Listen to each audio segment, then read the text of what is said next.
I want to talk about slope. I'm going to talk about slope. The SAT, of course, likes to ask about slope. And, you remember basic slope stuff, right? Like slope is, it's how steep a line is, right? It's rise over run. It's the change in y over the change in x. Y sub 2 minus y sub 1, all that crap, right? That's slope.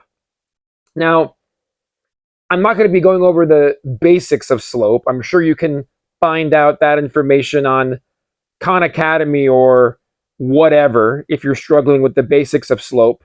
What I want to focus on here today, right now, is the weird way the SAT likes to sometimes ask about slope. They like to test your conceptual knowledge of what slope is. They like to ask you what the best interpretation of the slope is in an equation. What they'll usually do is they'll give you some kind of linear equation, in other words, some kind of y equals mx plus b equation. Maybe they'll give you the graph of it as well, as if that matters. But what they'll usually do is they'll give you the y equals mx plus b equation, but they'll make it just look a little different by making some superficial cosmetic changes to the equation. The main ways they do this is they'll use different letters from the ones that you're used to. So instead of y and x, for example, maybe they'll use p and s. So that's one way they'll just make things look a little different because they think you're a robot. And they think that if you don't see literally y equals mx plus b, you'll freak out.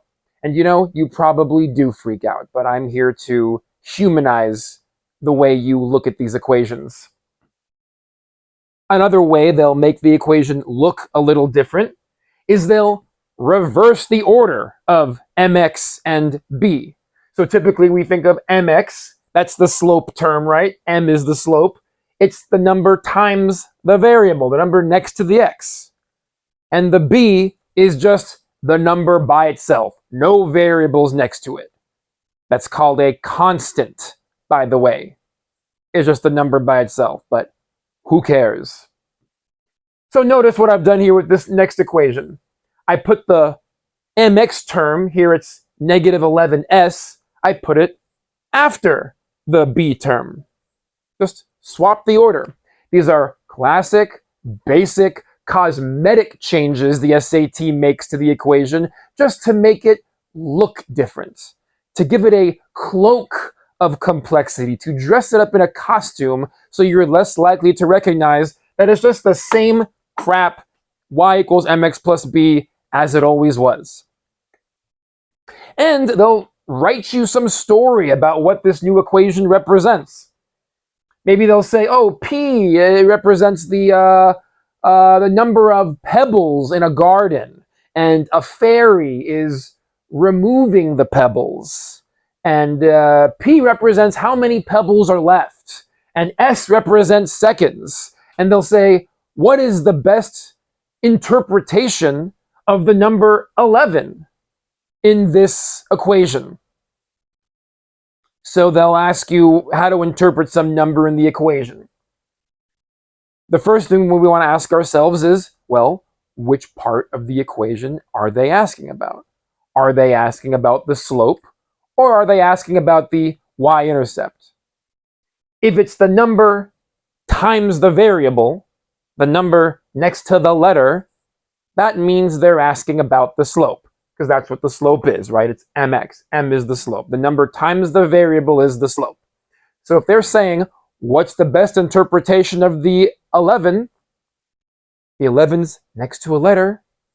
Therefore, they're asking about the slope. So they want to know what's the best interpretation of the slope. Okay. So let's talk a little bit about what slope means.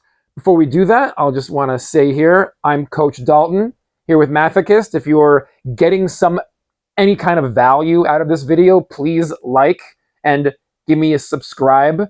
And if there's other SAT math, ACT math, other math concepts, test prep concepts you'd like me to talk about in the next video, feel free to request in the comments, and I'll just get right on that. Slope represents the rate of change. Remember how slope is the change in y over the change in x? It's how often the y part changes compared to how often the x part changes. I don't know if you ever really thought about what change in y over change in x means, but that's what's going on here. So in our little equation about a fairy taking pebbles out of a garden, it's the pebbles changing for the seconds that are changing. How many pebbles are changing for how many seconds are passing. A rate of change is how often some kind of change occurs. Now, I'm going to tell you about one of my favorite tools I use for questions like this. It's this concept I developed called slope words. What these are the words you will usually see in a description of slope. In other words, in a description of rate of change, slope, you are very likely to see one or two of what I call slope words. These are the words that tests like the SAT, and not just the SAT, but for our purposes, that's what we're focusing on, what these test writers will use when they're talking about slope. So first of all, there's going to be probably some kind of a reference to change. Words like increase, decrease, change. And next comes the rate part, the rate of change, how often the change occurs. So words like hourly, monthly, annually, each day, per week, every minute, each second, per hour, per year, something per something, blank per blank. You get the picture here? You see the pattern I'm trying to talk about over here? These kinds of questions are all about pattern recognition. We don't need to be too deep in our thinking about a question that's asking us about slope. They ask us what the slope represents. They ask us how to interpret the slope. What we need to immediately think is, oh, I need to pick an answer choice that uses some slope words. That tells me about a change and how often that change occurs. So, what does our 11 represent in our equation about fairies removing pebbles from a garden? Looks like the fairies remove 11 pebbles per second.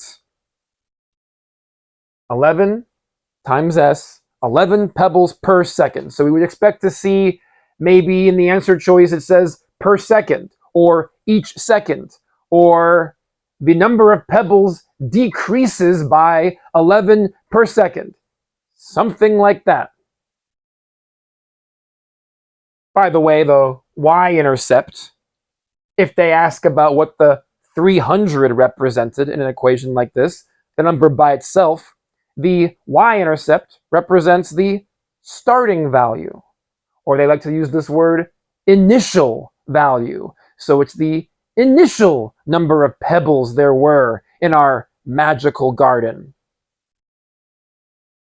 Email me, CoachDaltonFoster@gmail.com, if you'd like to work with me.